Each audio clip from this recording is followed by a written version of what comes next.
All right, let's dive right into Niu Technologies. Today we're going to peel back the layers on their latest financials. We'll break down their 2025 performance, figure out what went wrong in their fourth quarter, and then take a hard look at their pretty ambitious plans for 2026. Okay, before we get into the nitty-gritty, just the standard but very important reminder, this whole briefing is for educational purposes. It is absolutely not financial advice. So, here's our game plan. We're going to start with the big picture of Niu's 2025, which really is a tale of two halves. Then we'll zoom in on the challenges they hit in Q4. After that, we'll try to solve their profitability puzzle, dissect their different markets, and we'll wrap it all up by looking at their growth projections for 2026. All right, let's kick things off with that big picture view of 2025. And if you just glance at the full year numbers, it looks like a fantastic year of growth and recovery for the company. Wow. Okay, check this out. The headline number for the year is a massive 31% jump in revenue year over year. I mean, that's a really healthy number that immediately tells you this is a company with some serious sales momentum. And here on the chart, you can really see the scale of that growth. We're talking about a leap from just under 3.3 billion RMB all the way to over 4.3 billion. So, where did that come from? Well, it's pretty simple actually. It was all about volume. Their sales volume was up 29%. They just sold a ton more scooters. And the good news doesn't stop with revenue. Look at the bottom line. This is huge. Niu slashed its full-year net loss. I mean, they went from losing over 193 million RMB down to just under 40 million. That is a massive step towards actually being a profitable company. So yeah, for the full year, the story looks great. But, and there's always a but, right? This is where the story gets a little more complicated. You have to ask, was that strong performance consistent all year long? Because when we zoom in on that final quarter, well, things start to look very, very different. Okay, so let's rip the Band-Aid off and take a closer look at the fourth quarter of 2025. This is where that nice, positive story hits some serious turbulence, and the red flags start popping up pretty fast. And there it is.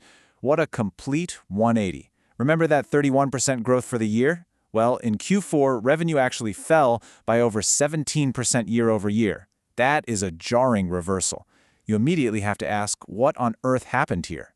You can really see the drop-off here on the chart. We're going from almost 820 million RMB in Q4 of 24 down to about 676 million in Q4 of 25. And just like the full-year growth came from selling more scooters, this Q4 decline, you guessed it, was driven by a sharp drop in sales volume.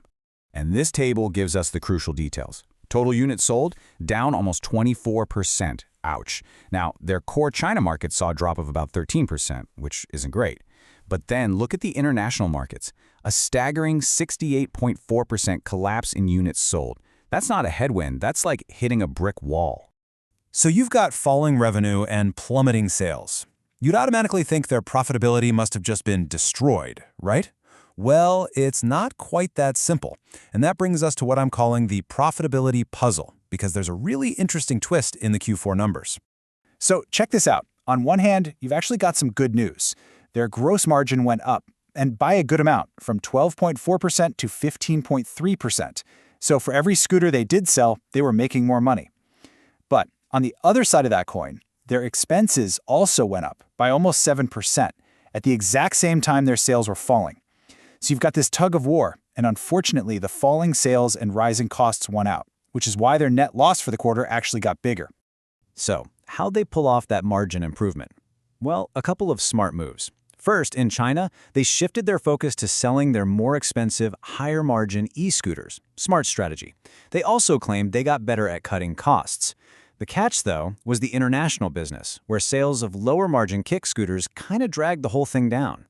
And all of this really points to one thing. We need to dig into the different markets. Because to really get a handle on Niu's situation right now, you have to understand the massive difference between what's happening at home in China versus what's going on everywhere else.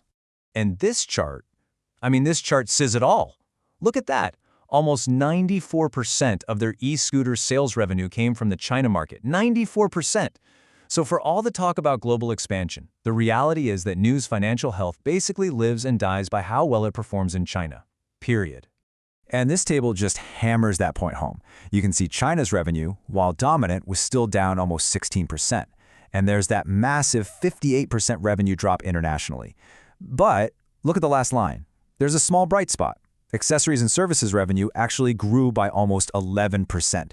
It's a small part of the business, but it suggests they might be building a nice, steady revenue stream there. So, after a pretty brutal end to 2025, you'd think management would be pretty cautious, right? Nope. They are coming out swinging with some incredibly optimistic forecasts for 2026. So let's take a look at what they're promising investors. First, we have this quote from the CEO, Dr. Yan Li. He says he's confident to deliver a sustained performance in both domestic and overseas markets. Now that's a pretty bold statement, especially about those overseas markets that just fell off a cliff. He's setting a very high bar for the company. And here's the first big number they're throwing out there.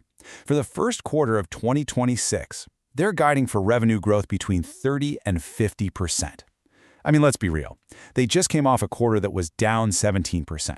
To flip that around so dramatically, so quickly, well, that's what you call ambitious.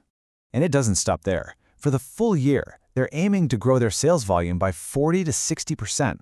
That's somewhere between 1.7 and 1.9 million scooters.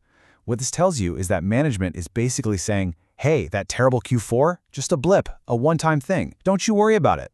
And this really brings us to the million-dollar question for anyone looking at this company. They say they have a plan, to fix their international stores, expand their products at home, but can those strategic shifts actually turn these huge targets into reality? After such a steep decline, you have to wonder, is this confidence or is it a high-risk gamble?